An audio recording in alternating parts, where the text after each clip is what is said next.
Welcome to Rev Up Your Business with Hilda Gann. We are now in season 5, and we've changed the name and the focus of the podcast. Rev Up Your Business is the podcast for small to medium-sized business owners, entrepreneurs, and HR professionals. Each week, we share tips, strategies, and trends on how you can build success in your business. I share my expertise as a people-centric leader in work culture and human resources. My guests share their expertise in human resources, marketing, sales, finance, IT, leadership, and the multiple facets that you need to take care of your business. If you love to learn and want to find out how you can rev up your business, join us. Welcome to another episode of Rev Up Your Business with Hilda Gann. Today, my guest is Neil Cosby. He is the HR consulting manager for HR Covered. He started his career as a social worker and decided to become more business oriented and got involved in human resources. He thinks of it as not just a job because he is passionate about it. He calls himself an HR nerd. I think that's kind of cute. He's developed many organizations from the ground up and is a wealth of knowledge, expertise, and experience. His background includes HR infrastructure systems that he develops, in compliance legislation, in recruitment and talent acquisition, training and organizational development, health and safety and wellness, labor relations, and performance management. Neil is a true believer in the necessity of solid HR infrastructures in any organization that must be aligned with its overall business goals. Welcome, Neil. Thank you, Hilda. That was a great introduction. I thank you very much. And it's such an awesome pleasure to be here. Well, you and I have worked together for, like at least 5+ or more years now. And you and I both are what we call HR generalists. We have a lot of experience in a lot of different things, and we bring a lot of value. So today, I asked you, I said, so of all the things that we could talk about, what would you like to talk about? And your answer was compliance. Yes. I think that when people hear the word compliance, there's a lot of reactions.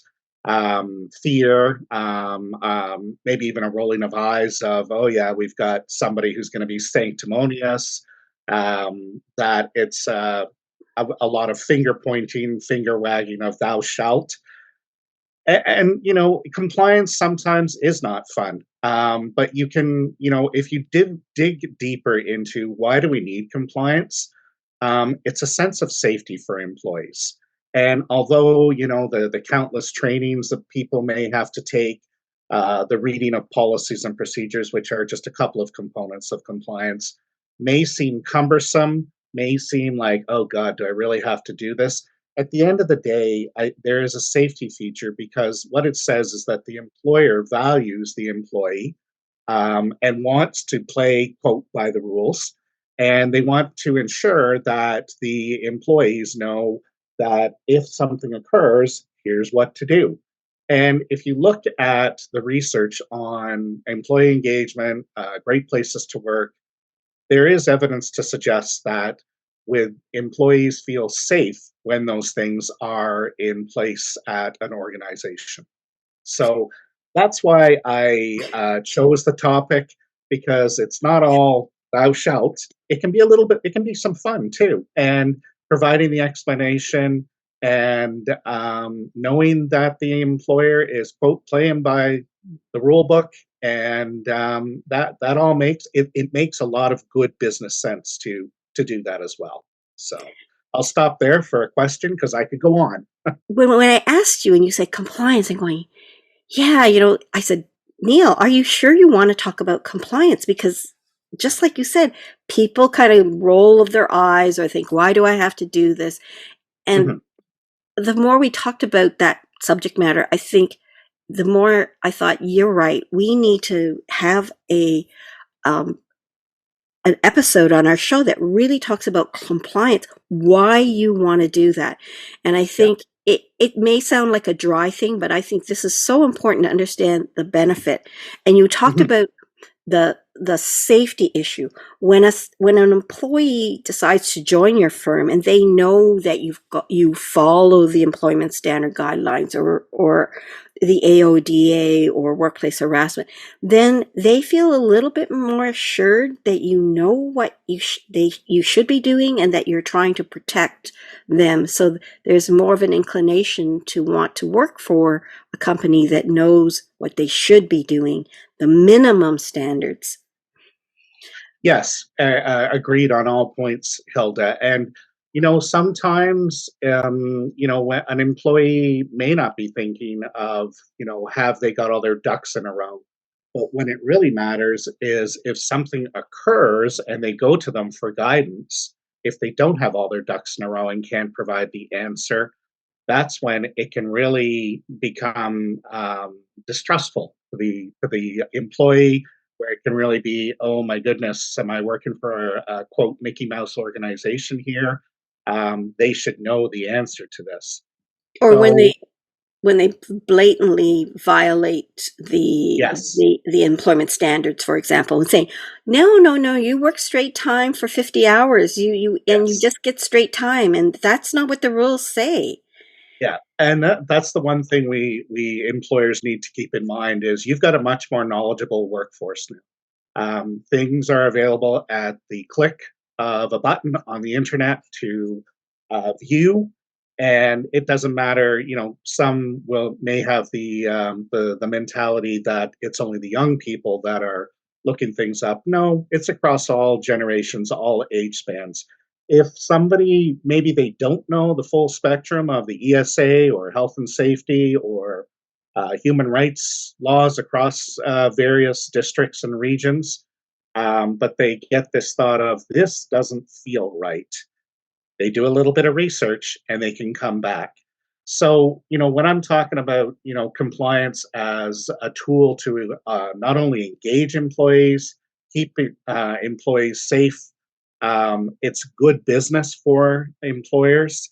At the end of the day, it's also the law, but I don't like to use that term of you got to do this because it's the law. Let's get people involved in this. Let's get them understanding it. I'm very passionate about these things. I mean, at one point in my young life, I wanted to be a lawyer, so I love this stuff. For other people, no, I get it. That's not their cup of tea. But I'm here to not just quote dryly legislation, but also to give some meaning behind it about Yeah, yeah. why it happens.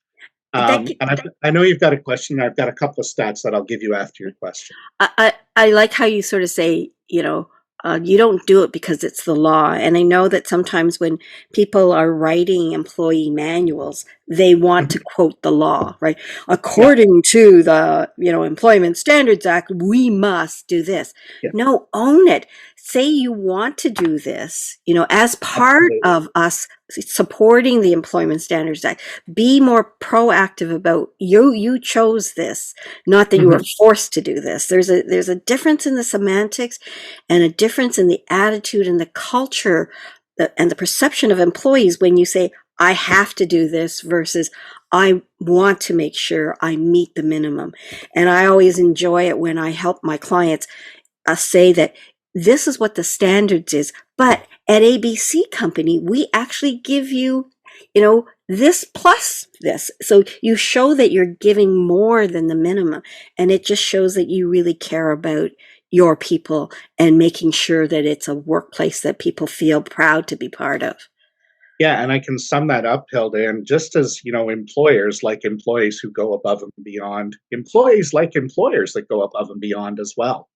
And that reaps so many rewards in terms of recruitment and retention. You don't want to be known as an organization that doesn't follow the rules, that has a toxic culture, that doesn't care about employees, whether real or just perceived. You don't want that culture. Or, sorry, you don't want that perception out there. Word of mouth, it can spread like wildfire. Hmm. And again, a number of people these days, with all of the tools that are available on the internet about reviews of various employers, they are looking at those things. And certainly I have heard, and I will have no doubt you've probably heard that in a recruitment that you may have been involved with, somebody has said, I'm not interested anymore. I did some homework and I don't think that this organization has a good reputation, and I'm not willing Yeah. to work for that type of organization. And I mean, you're using it very loosely, but people can just go if they feel something's not right, they can just say, "Is overtime? Um, Mhm. what are the overtime laws in Yeah, XYZ state or province or country? yeah, What are my?" They don't even need to know what it is. They just have to ask their questions, because Google and ChatGPT will give them answers now that even 10, 15 years ago was in its infancy or non-existent, that you couldn't find those rules, or you had to get the company to have a handbook on site so you could yeah, read the occupational and health and safety guidelines.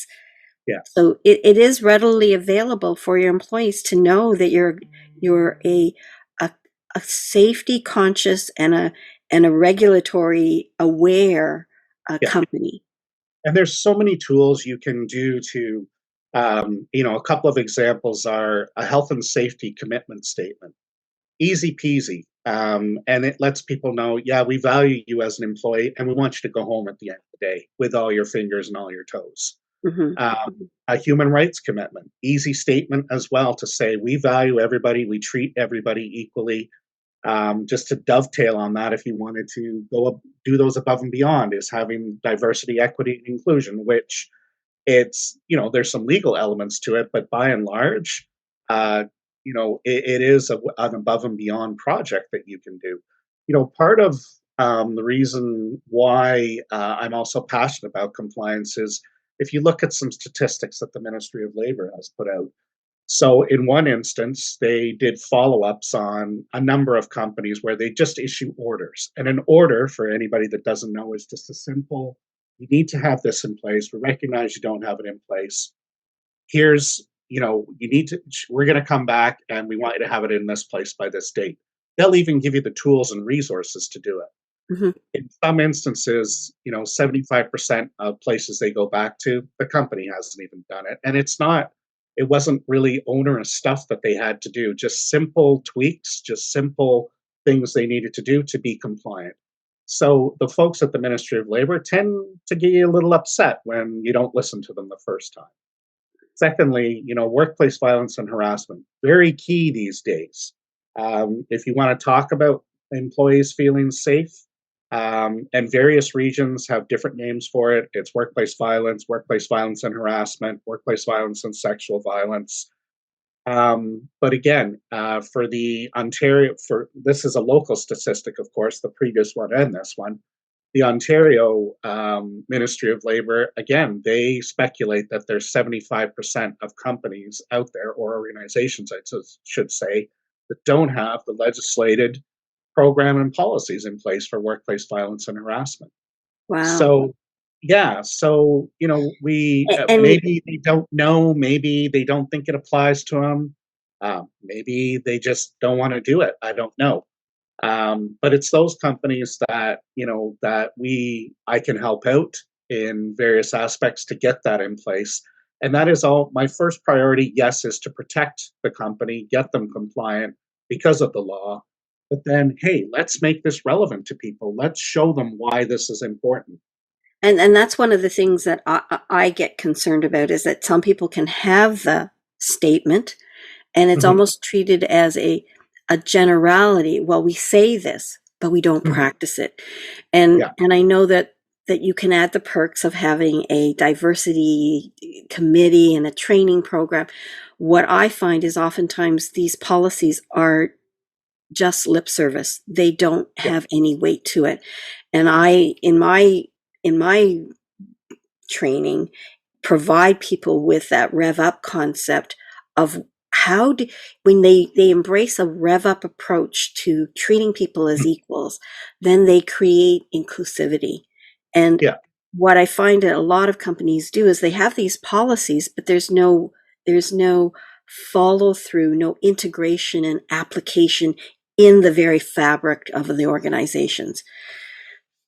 Yeah, and certainly I've come across that, and as you have in my experience, where exactly like you say, it doesn't matter if it's written down on paper. If you're not practicing it, it's not worth the paper it's written on.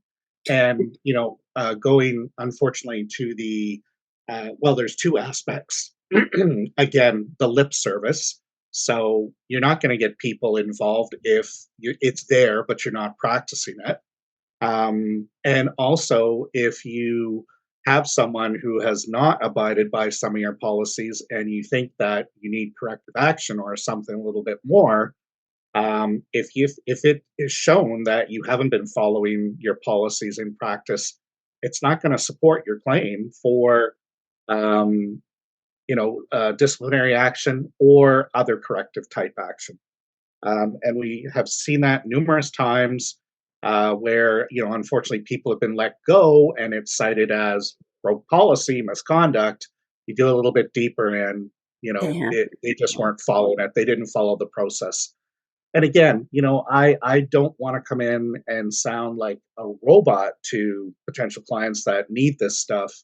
I want to get them understanding. I want to get them. I mean, there's also been, for some companies, they make a contest out of it. They use gaming strategies to get people involved in it so that it's a little bit fun. Because, yeah, some of this stuff can be dry. If you work in the banking industry, the amount of training, mandatory training year over year you have to take. So some banks have been innovative and made contests out of it. And that is something that will definitely get people involved. Well, And I think, gamification is really, an important feature of things. And I know for those companies that, particularly the large corporations, they have that, okay, we will comply, we will do it every year. And it never changes every year. And it just like, you yeah, just want to, oh my God, I gotta get this done. I gotta spend 3 hours of doing my mandatory training for the yeah, company. So yes, gamification. mhm, Um, I want to go back to, the we talked about a bit about the benefits of having a compliant workplace in terms of the legislations that you need to fulfill, and that includes training and writing policies. I want to talk about the downside of not doing it because sometimes when I'm doing my audit with a new client or a potential client who just wants to have a discovery call, they'll say, "Oh, I didn't know we had to do that." Or, "How do I know I'm supposed to be posting version 7.3?" And meanwhile, when we used to do site visits, mhm, they would have this poster that was 5.3 version. And I said, "Well, there's been a few versions since then." "Well, how would I know that?" That's not the point. The point is you are supposed to know that as an employer. That's where you and I come in, is that they connect with us and have a partnership, so to speak. We can tell them the kinds of things they need to do. But what I really want to focus on is ignorance is not, an option. You can't say, "Well, I'm sorry, I didn't know that I had to do that." And I think I really want to emphasize the risk to the employer for not complying in the case of particularly the Occupational Health and Safety Act.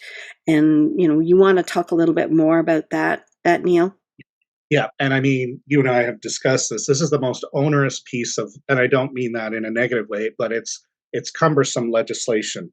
It's the piece of legislation wherever you are. Doesn't matter if you're in an office professional setting, right up to an industrial setting. There are obligations everywhere, and there is a lot on supervisors. They talk about having a competent supervisor who doesn't have to be an HR expert, but they do have to be knowledgeable on the basics of what they need to do to provide a safe work environment for the people that report into them, what their reporting obligations are. So it is very important. And I mean that the health and safety piece is one of those pieces where, you can, celebrate your successes like X number of days without a workplace injury, where you have that statement of health and safety commitment and you take it seriously and it's in practice.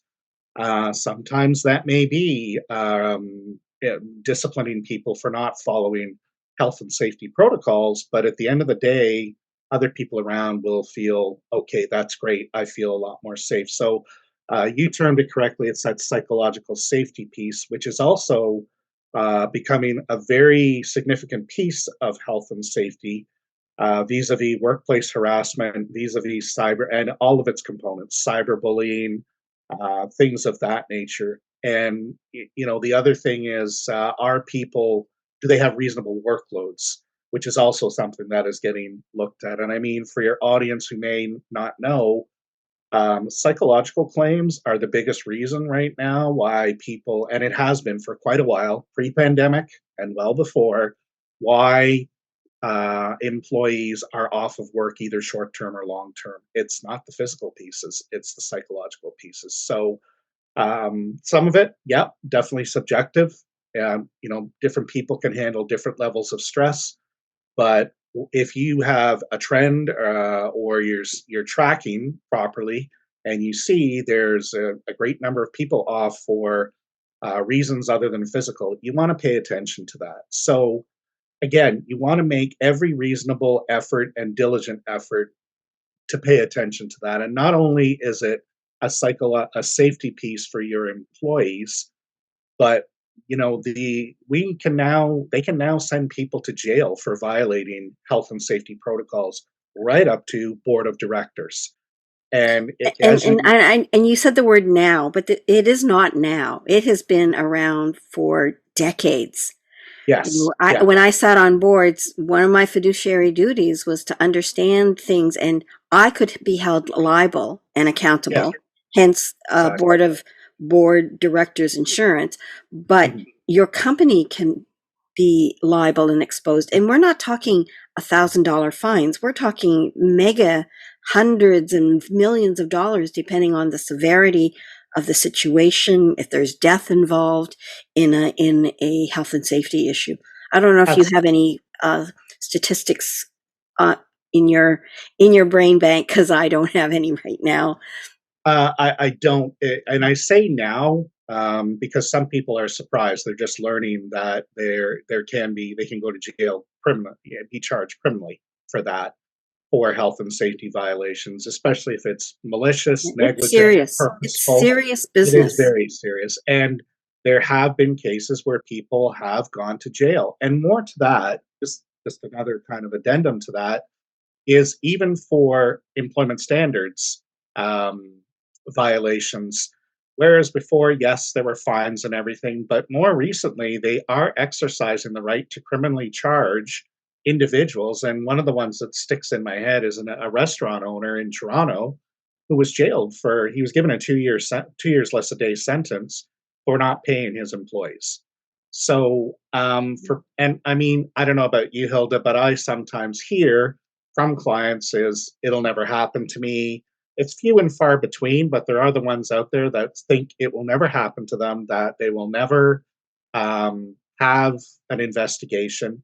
And I think what people need to know is that these entities, I mean, the various labor boards, the various bodies that oversee health and safety, human rights, they are proactive. They are not just waiting for a complaint, although largely they are complaint driven, but they will, come in and ask you, let's see your policies on this, that, and the other. So you can never be complacent, and with compliance, it's forever changing. I mean, since the pandemic and during the pandemic, how many times did we have to rewrite policy manuals for all of the changes, or Yeah. Yeah. add in addendums? So again, my themes for this are: it can engage and retain employees, make it easier to recruit, it makes good business sense, and you're following the law, which is Yeah. great. Yeah. So, And mhm, I think too, what you sort of alluded to was, don't just be compliant. Be mhm, where you can, be more than compliant, because the staff get that. They get yeah, that. Are you the kind of organization, well, we'll just match the compliance? We're just going to yes, be just what we need to be. Well, what kind of attitude does that have to make me want to come to your company? Or, we know what the minimum standard requirements are for the different legislative pieces.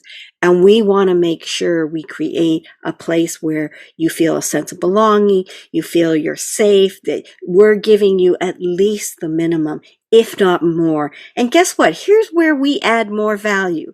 Yes. Our benefits are more robust. Everybody gets overtime that is qualified. And here it is in writing Mhm. and applied to. Whereas, some people say, don't do anything about overtime unless the staff asks. Then we'll figure it out, right? Like they wait for a reaction. So I always think it's better to, if you want to create a place where people are more engaged, more loyal, higher productivity, create a culture that they feel you care about them.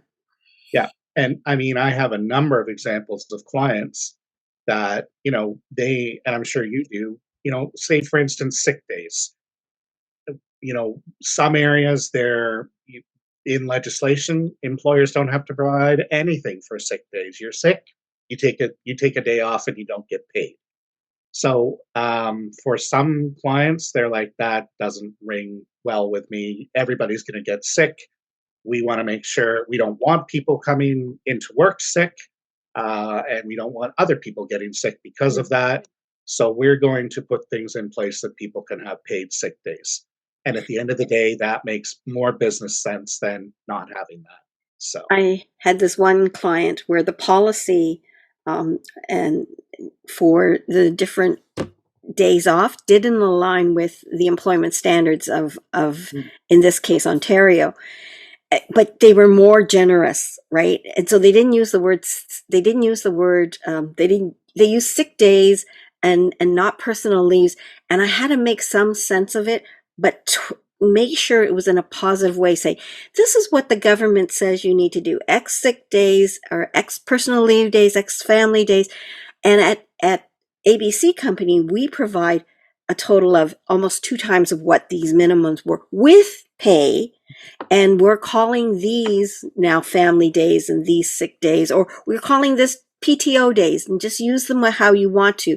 But this is where they come from, right? mhm. So it was really tricky to try to show that we were complying with the government ones, but converting them into a new word, but exceeding the expectations. So that was a pleasant challenge, but it was a challenge to make sure we say, yes, we are compliant. In fact, we're over compliant, but this is how we do it. Yes, and that is definitely. I mean, you also have to. I've talked a lot about recruitment and retention, and how that can, being compliant, having a culture of compliance, of a culture of health and safety, a culture of being transparent. When you are recruiting for people, those are things you should proudly tout. You Hmm. should proudly market, because just as much as the you are assessing the potential employee, they're assessing you. Is this a place I want to come work at? How will I get treated? Do they have all their ducks in a row? If I don't know something, are they going to be honest with me when I ask about? So under legislation, how much do you have to give me for vacation or things like that? So I think it's super important in so many ways. And I mean, one of the things that I provide for managers is just some employment law basics. Here's what you need to know, and it, they, almost 100% of the clients that have had it, they are very grateful because they now know and they had different understandings. So, I'm always grateful to impart, this is what you need to do. And most, I would say, high 90% of clients, they're very receptive to what they need to do. Some of them, yeah, it's a little bit really, but they're few and far between. From nobody wants to be known as an employer who is disingenuous, and I truly believe that. And I think, there are a lot of employers out there who just don't know what they're supposed to do. And that's where they really should, Hmm. take advantage of companies that say, hey, do you want to know more? Give us a call and we'll Yeah. tell you some of the things. I have my own HR audit that people can look at. And Yep. it's very interesting. People sort of say, what's AODA? And in Ontario, it's the Mhm. accessibility um, act that we use. And some of my clients didn't even know they had to do that. So when we're developing their employee manuals, I talk about the different compliances that they need to think of. And sometimes, well, they've got the employment one, the employment standards for sure, and occupational health, but they don't necessarily know about the other ones. Correct. And I mean, that's typically why HR covered. And in my other previous experience, where clients are coming to us, they have been told they have to have something and they had no idea. So, two things to mention, Hilda. You mentioned AODA, and that's one of the things that is a high priority right now. We at Mhm. HR Covered, we did a campaign because there is AODA reporting that is required by December 31st. And there are certain things you have to put in there if you're somebody with 20 or less employers, and there's something in there that you have to put in there if you're 50 or more employees. So it is when we launched this campaign, our some of our clients were like, I had no idea. So we have been very busily assisting and are going to be continuing to assist clients this week with getting their ducks in a row for AOD reporting. Again, I go on. I know I've said it before, and I'm sounding like a broken record. It's the engagement. It's good business, but if you don't get this reporting in, you are liable for fines starting at $2,000.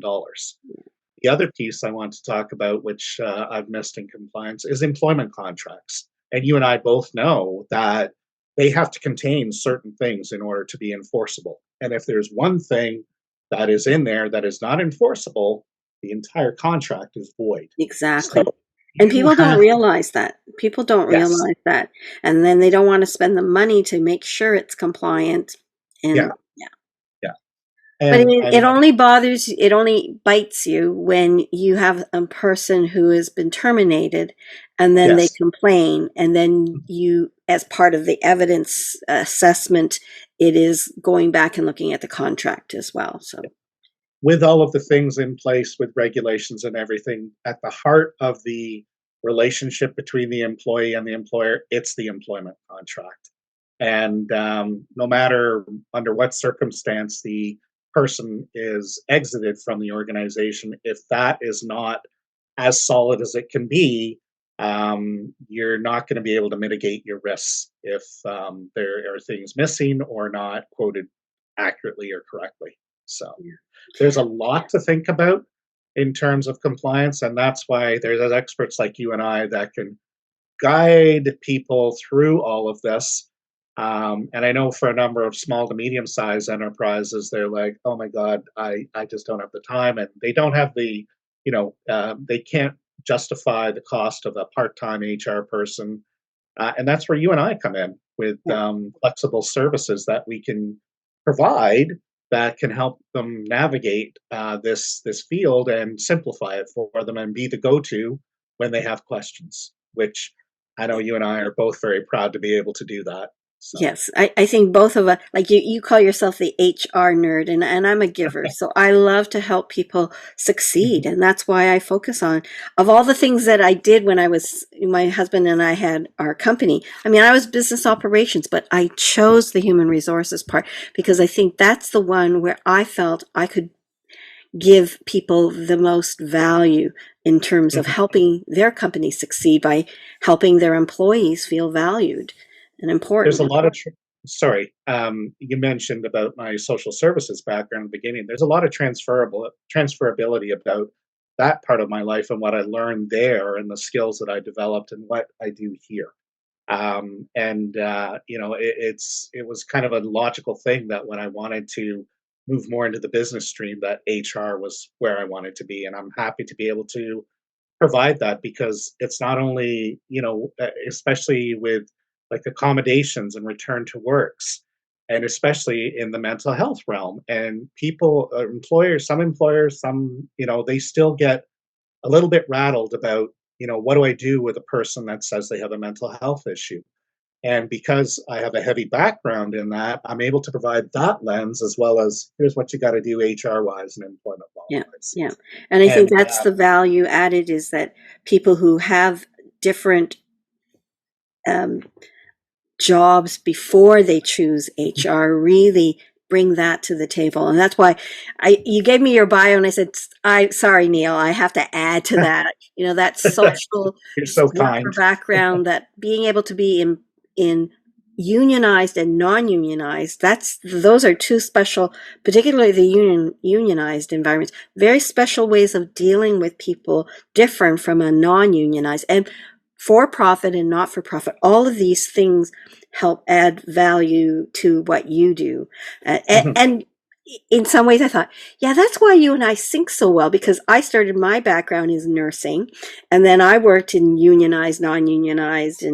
and profit, nonprofit. So we have this very eclectic background, both you and I, that can help clients. So how do people get a hold of you and get some of that expertise and knowledge and support that you can give them? So thank you very much for providing me that opportunity. My email address is Neil, Neil, at hrcovered.com. My cell number is 905-929-5075. It's only me on the phone, so you can feel free to leave a message. And I'm happy to entertain any questions, or maybe you start with, I don't know what I have and what I don't have and what I'm in compliance with. So we, much like you, we have an audit tool as well. So I'm happy to be able to provide that service. We can have a freebie phone call and if we move forward from there, great. If we not, at least I've imparted something that I hope is helpful from that. So yeah. Well, thank you, Neil. I know that the word compliance sounds like, oh, why do I have to listen to this? But those Mhm. of you who have joined our conversation realize, wow, never thought that much about it. And I don't know a lot about it. So maybe I will, take Neil up Mhm. on his offer and give him a call.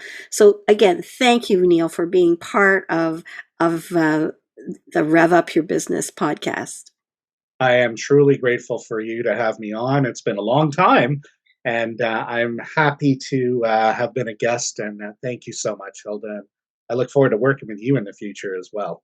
So, I yeah, always enjoy having opportunities for us to dive down deep and help our clients together. absolutely. Thanks. Thank you so much.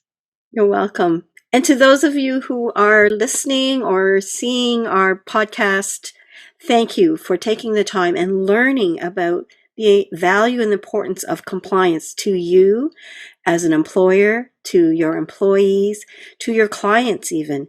It really will make a difference. So if you liked it, give it a thumbs up. If you want to, subscribe and learn from a host of experts on various aspects and will help you rev up your business. Thank you for tuning in to Rev Up Your Business with Hilda Gann. Be sure to like, comment, and subscribe to our podcast on YouTube and Spotify to stay up to date with all of our latest episodes. For more HR tips, strategies, and to learn how you can create a people-centric workplace, visit our website at peoplebrightconsulting.com.